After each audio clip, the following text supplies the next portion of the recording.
I'm inspired by the breadth of their reading, their insistence on finding similarities among the traditions rather than emphasizing the doctrinal differences, and the fact that they were lifelong learners.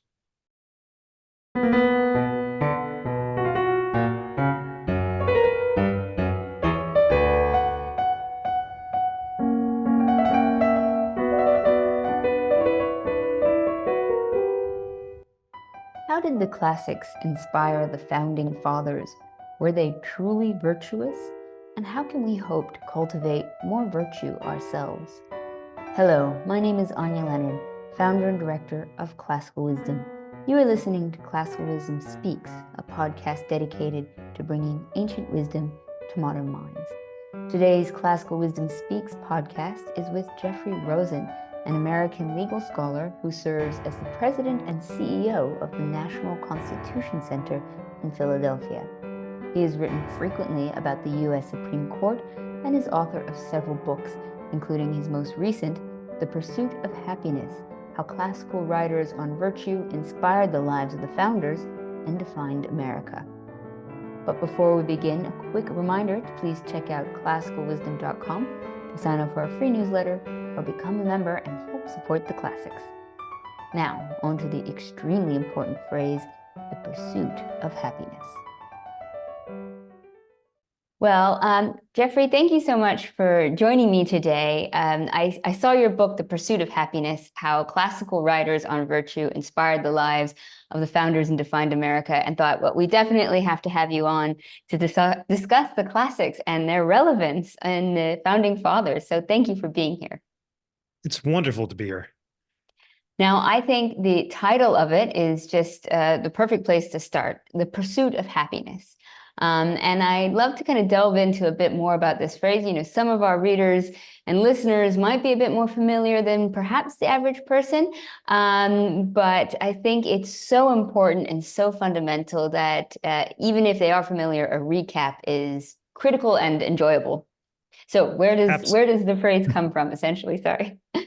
Absolutely. Well, your listeners do know that for the ancients, the pursuit of happiness meant not feeling good, but being good, not the pursuit of pleasure, but the pursuit of virtue. And you're well familiar with the roots of that definition in Aristotle's famous definition of eudaimonia and the Nicomachean Ethics, and tracing back to Pythagoras's division of the soul between reason and passion, and the gloss of that division through the Greek and Roman period in the Stoics and in Aurelius and Epictetus and Seneca, as well as Cicero. What I was so excited to find in my reading for this book was that classical definition was central to the Enlightenment thinkers on whom Jefferson and the other founders relied, who actually used the phrase "the pursuit of happiness." So my COVID reading project was to read the books on Jefferson's reading list in his section on ethics or natural religion. And when I read those books, which began with the ancient writers that we've been talking about, and then included John Locke, Francis Hutcheson, David Hume, Lord Kames, Lord Bolingbroke, all of those Enlightenment thinkers use the phrase "the pursuit of happiness" and cite back to the ancients, in particular to Cicero's Tusculan Disputations. So it was remarkable to see how all of the sources on which the founders relied, the Christian latitudinarian thinkers like Wollaston and Tillotson, Whig writers like Cato's Letters, civic Republican thinkers like Sidney, and Blackstone in his legal commentaries, all use the phrase "the pursuit of happiness," all cite back to the classics. So that's why I'm so eager to talk to you about this wonderful classical roots of the pursuit of happiness. Yeah, and it's really wonderful to see the classics just again and again and again being important and influential. When I was reading your book and you were describing your reading project, I just absolutely loved it. I literally sent an email to like half a dozen friends and was like, "We should do this. I love this idea." I'm thinking for the July project, sit down and read Jefferson's most influential books. I mean, what a wonderful way to get into their mindset, to get steeped and introduced into the classics. I mean, what a fantastic project. I'm so grateful to have been given it. It wasn't anything I chose. I just, when I saw Jefferson's reading list, and in particular the Cicero Tusculan Disputations, and realized how central it was to the founder's understanding of happiness, I just thought I've got to read these books because it's a gap in my education. I've had this wonderful liberal arts education, and I missed these books of moral philosophy and set out to read them. And as I described in the book, I just developed this unusual practice or habit of, like, I was inspired by Jefferson's reading list and getting up early, watching the sunrise, writing these crazy sonnets and kind of summing up the wisdom I described. And the takeaway from the project, if I can kind of be reductionistic, is just the radically empowering nature of deep reading. And I'd gotten out of the habit of reading systematically every day in areas outside of what I had to do for work. And just that amazing habit of waking up early and devoting an hour or two to deep reading. And my rule now is that I'm not allowed to browse until the morning reading is over, and no surfing and no email, just actually reading books. It changed my life, and I highly recommend it. Oh, yes. I mean, it's especially when you're reading something ancient. I don't know, it takes you out of your day-to-day difficulties. It gives you sort of this humbling perspective. It really feels like you're tapping into the sublime. And I must say, like, I feel like I should be objective when it comes to all of the ancients, but I've always had such a soft spot for Cicero. And one of the things I just really admire about him is that he is an eclectic philosopher. He doesn't just subscribe whole cloth to one philosophy, because to think that you could find one philosophy that would fit everything in your life. No, I mean, it's an art to go through and understand so many different philosophies and then distill them in a way that is practical to yourself and to your time period. And what Cicero did with the philosophies before him is kind of like what the founding fathers did with Cicero and as well. So this process of reading all the different philosophies and taking from them the most critical elements, the most relevant, because we are in different cycles in history and different cycles in our lives. And so there's going to be times when maybe Stoicism is more applicable than Epicureanism or whatnot. So I'd like to ask a little bit more about the specific founding fathers and the classical texts that influenced them, because you sort of outline 6 of the most influential founders: Franklin, Washington, Adams, Jefferson, Madison, and Hamilton. How did they each interpret the pursuit of happiness? How did it kind of look the same or different between them? Well, first, I want to agree entirely about the great contribution of Cicero in being such an eclectic synthesizer. And as you say, by reading broadly among the traditions, call him a skeptic or an eclectic or whatever, he was much more interested in the similarities among the traditions than the differences, and he distilled them better than anyone else, which is why his books became the leading synthetic windows onto these traditions for the founders. And also, as you say, the founders did exactly the same thing, and all read the same books, and different ones were influenced by different books in particular, but the similarities are far more important than the differences, and all took the same lesson from the wisdom that Cicero did, which is that, of course, that happiness is virtue rather than pleasure. But just to give a concrete example of the inspiring synthetic breadth of the founders' reading, I am just so moved by those final letters between Adams and Jefferson. They fought the revolution together. They divided over the most partisan election in American history. They get back together. What do they want to talk about? The books they're reading. And Adams is so excited when he learns from Jefferson that Pythagoras may have traveled in the East and read the Hindu Vedas. And then he's especially thrilled to learn that Joseph Priestley lived long enough to complete his book on the tradition of the Hindus, as he called it.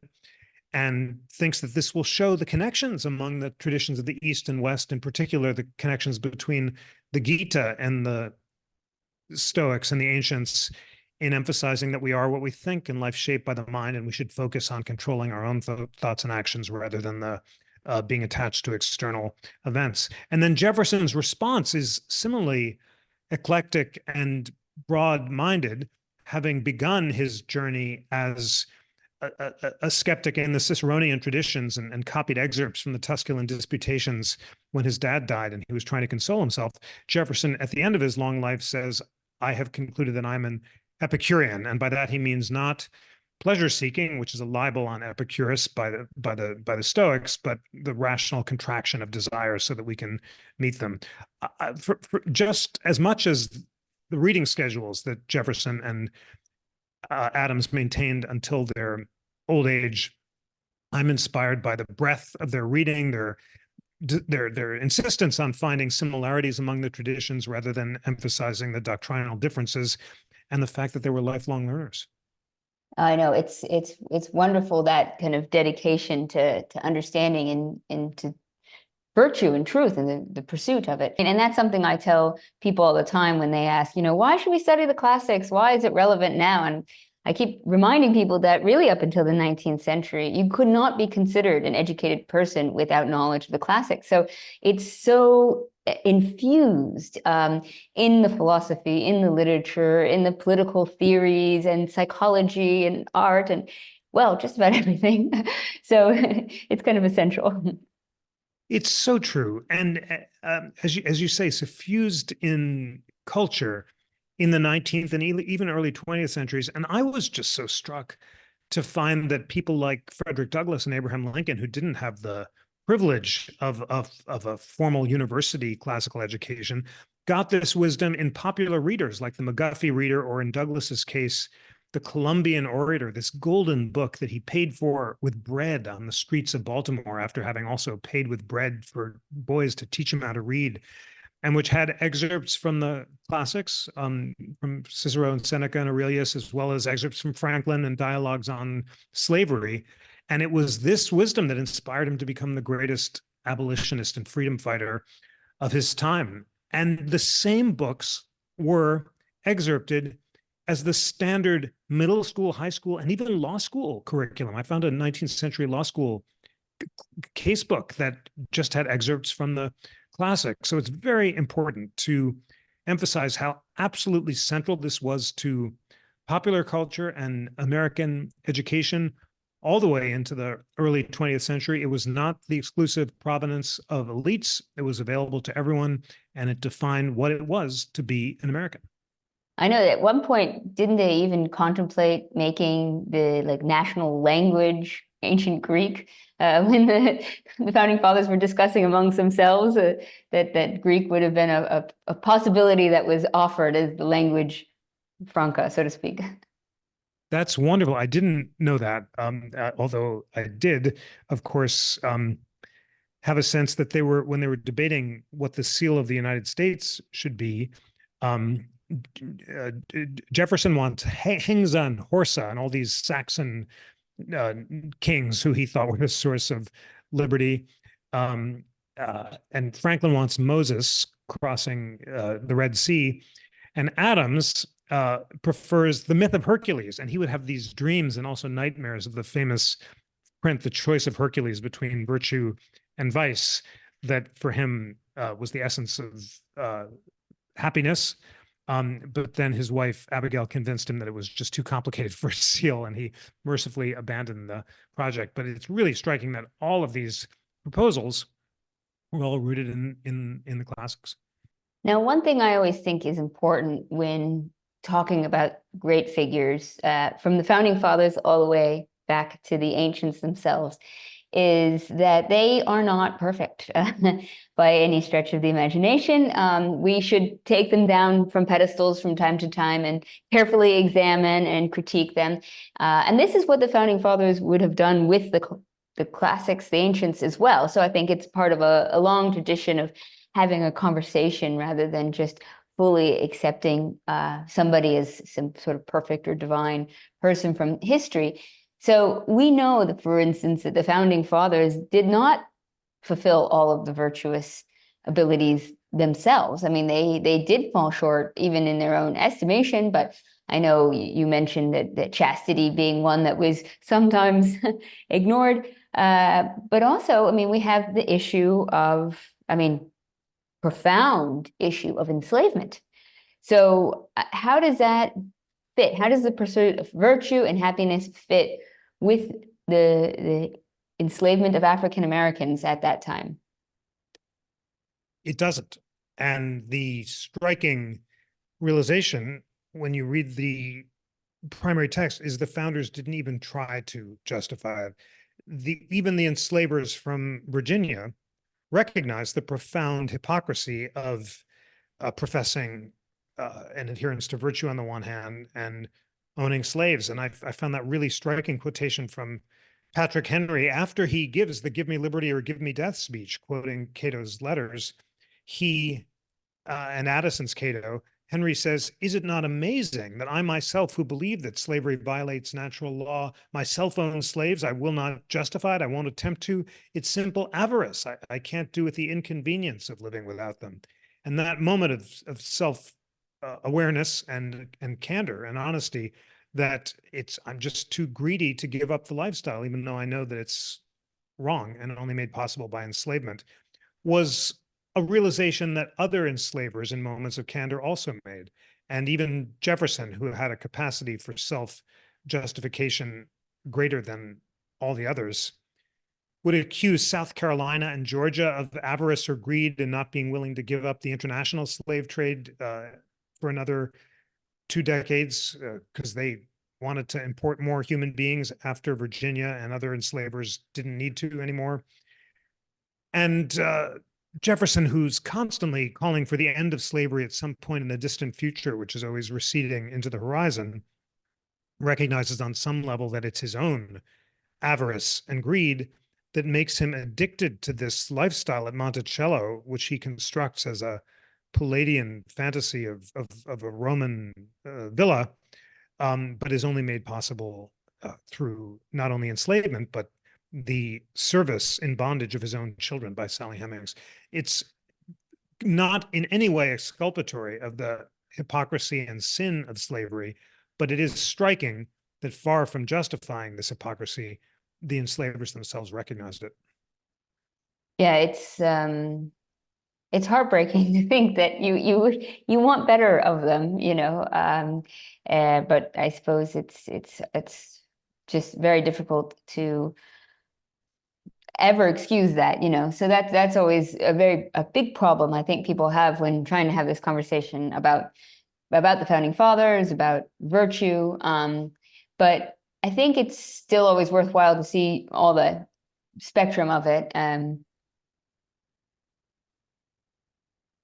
It certainly is, and far from rebuking the ideals themselves, study of how the founders reconciled this hypocrisy makes the ideals all the more important to learn about and embrace. First of all, there are some enslavers who did much better than others. And George Wythe, for example, Thomas Jefferson's favorite law professor, freed his own enslaved population and became devoted his life to the abolition of slavery. Franklin changed his mind about slavery and became the head of the Pennsylvania Society for Abolitionism. Washington did better than Jefferson in freeing his own enslaved population on his wife's death. And just as significantly, it was these ideals, in particular the ideals of the Declaration, that inspired the freedom fighters of the next generations to fight for slavery's abolition. And from Prince Hall to David Walker to Frederick Douglass to Ida B. Wells, all of these great African-American freedom fighters invoked the ideals of the Declaration and the values of virtue and called on America to live up to its ideals. The great Phyllis Wheatley, who I have a chapter on, the first published Black poet, formerly enslaved, writes poems of virtue inspired by her own classical reading that call for the end of slavery and so impressed George Washington that he acclaims her genius. So far from showing that these ideals are flawed. Close study shows that they're necessary for freedom and that they provided a shining standard and inspiration for future freedom fighters to achieve them. Very well said. Now, bringing us back to today, to our modern era, and as you sort of pointed out, that we kind of have a culture that sort of focuses more on feeling good than being good, and that sort of short-term pleasure over the pursuit of lifelong virtue. So, considering how critical the opposite has been to focus on being good and lifelong virtue, both for an individual and on a societal level, for democracy, for encouraging future liberties, how do we cultivate this changing in priority? How do we help both in ourselves and those around us sort of change the course of our culture?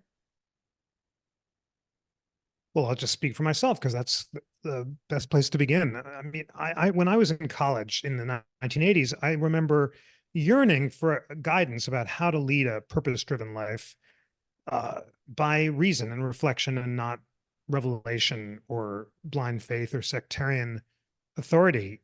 The culture was pointing in the opposite direction. It was the greed is good decade, and which gave way to you do you and follow your own bliss. And I was a English major. I was studying Puritan theology, which I was completely unconvinced by as a guidance for salvation. The predestination just wasn't doing it for me.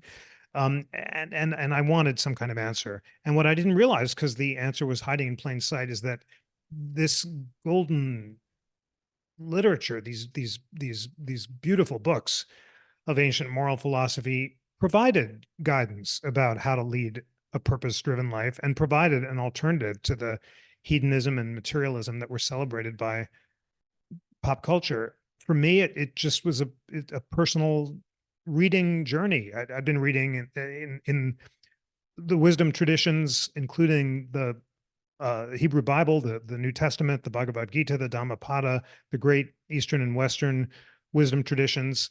When I discovered this great classical literature, and just the experience of reading and reflecting on it allowed me to realize that the quest is one for deep reading and reflection. It never ends. You have to, every individual must decide for him or herself how to lead a purpose-driven life, and the guide for that is deep reading and reflection, and broadly following the wisdom wherever it leads. So I think, especially on this podcast, with all your wonderful listeners who are so engaged in this journey on your own, let's join together for a movement for the radically empowering practice of deep reading. And the way to inspire others to do it is to provide examples. I mean, I was inspired just by reading about the reading schedules of the founders, and I kind of wanted to up my game and try to live up to their examples.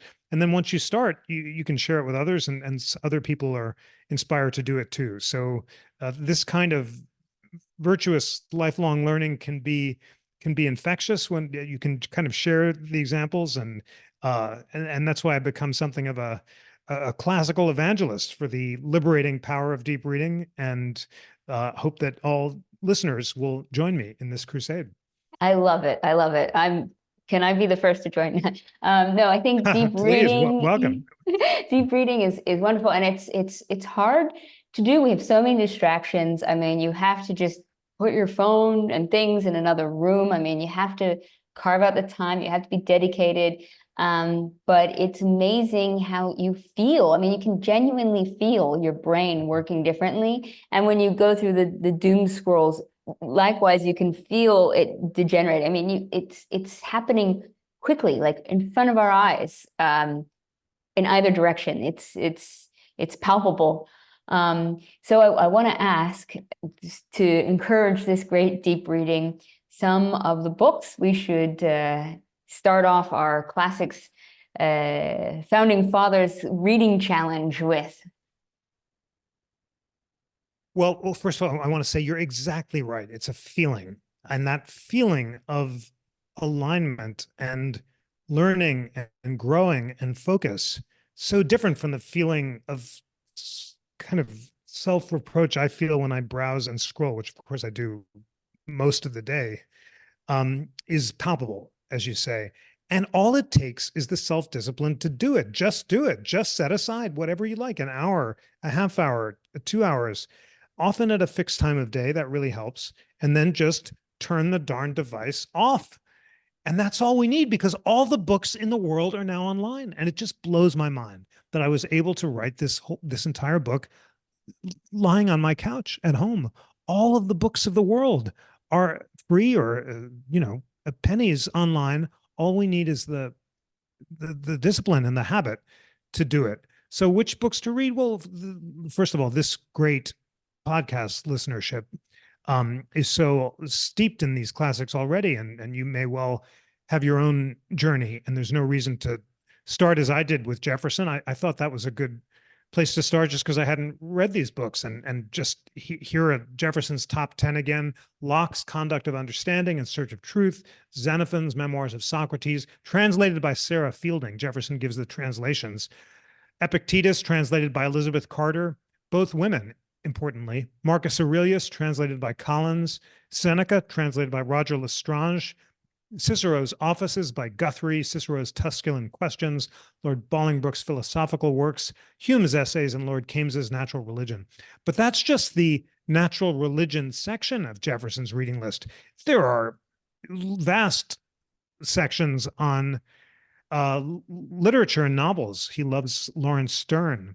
And on ancient history, his favorite author of all was Tacitus. And he said, I've given up newspapers for Tacitus and I feel much better. And then there's astronomy and science and natural philosophy. And we've got to really up our game and not just stick to moral philosophy. And of course, it could be another discipline entirely. But my sense is that purposeful reading of good books is a great place to start. This wonderful podcast audience is so devoted to learning from the classics. So let's make sure that your reading in the classics is as broad as possible. And if you've read the moral philosophy, then check out the historians. Or if you have read the historians, check out the rhetoricians and so forth. The classical world was so extraordinarily broad in its determination to pursue truth and not to be artificially limited by divisions of discipline, but to really pursue truth wherever it may lead. I think that's so critical to realize that these ideas are not, you can't put them in silos and neat categorizations that we want to right now. It is so interdisciplinary. And kind of when you accept that, it's great because you can see these ideas influencing each other, and it kind of broadens your mind in a whole nother way. I also want to add, because, for people when they're reading these books, I love that Jefferson says his favorite translators, but I think it's also great for people to just check which translations they enjoy, because for some, I think the more modern translations just lowers the barrier to entry in an enjoyable way, because you really want to be steeped in the ideas and the concepts. Sometimes if you're sort of trying to traverse language that's not supernatural to you, that kind of adds an extra layer of difficulty. So I know I get the pleasure of speaking to a lot of really amazing translators out today. So just to say, people shouldn't have to feel restricted by the translation suggestions. Translations are so crucial. I found for myself the Gregory his translation of the Meditations was such a great way in, as it is for many people, because it's so accessible. And for the Enlightenment translations, Addison and Dryden, who are great poets, are so wonderful. It was why they were the leading translations of the Iliad and the Odyssey, and of course Alexander Pope.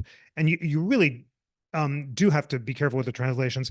I did a lot of reading. I love the Delphi editions, which are basically collections of out-of-print editions of all the classics. They're $1.99 online. Again, it just blows my mind, the complete works of any of these great thinkers for $1.99. But some of the 19th century translations are really heavy going. And as you say, don't be deterred, be mindful, and find a wonderful, accessible, beautiful translation that will draw you right in.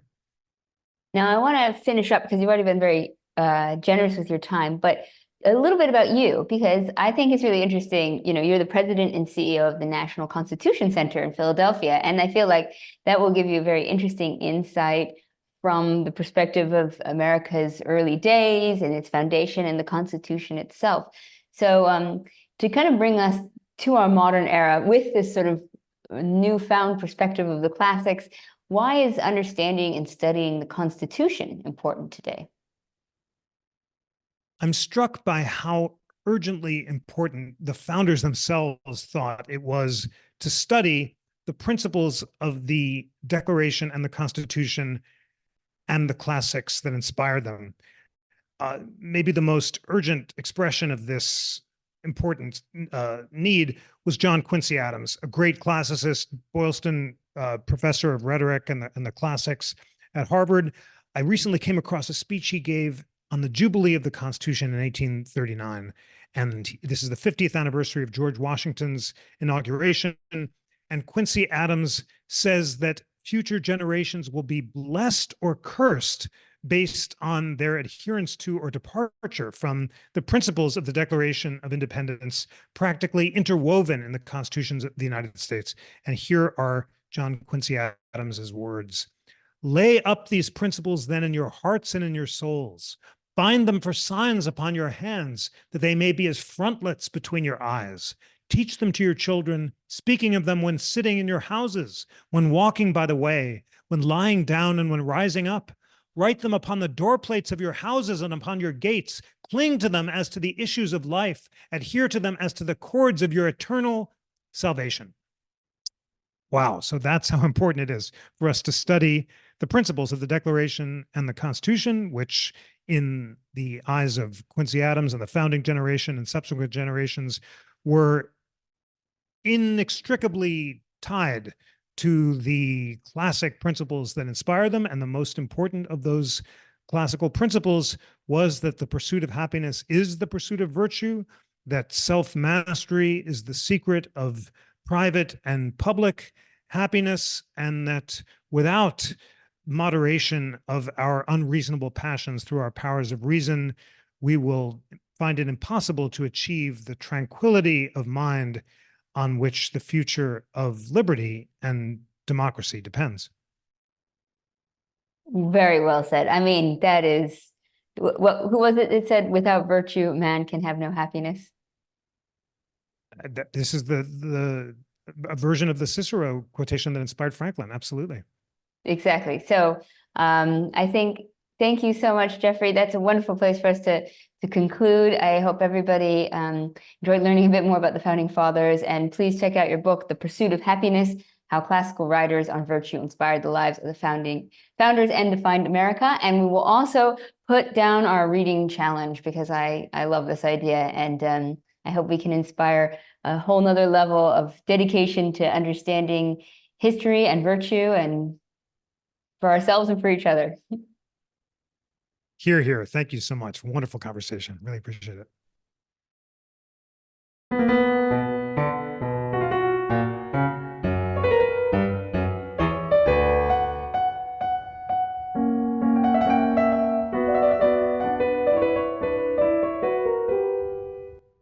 Thank you for listening to Classical Wisdom Speaks, a podcast dedicated to bringing ancient wisdom to modern minds.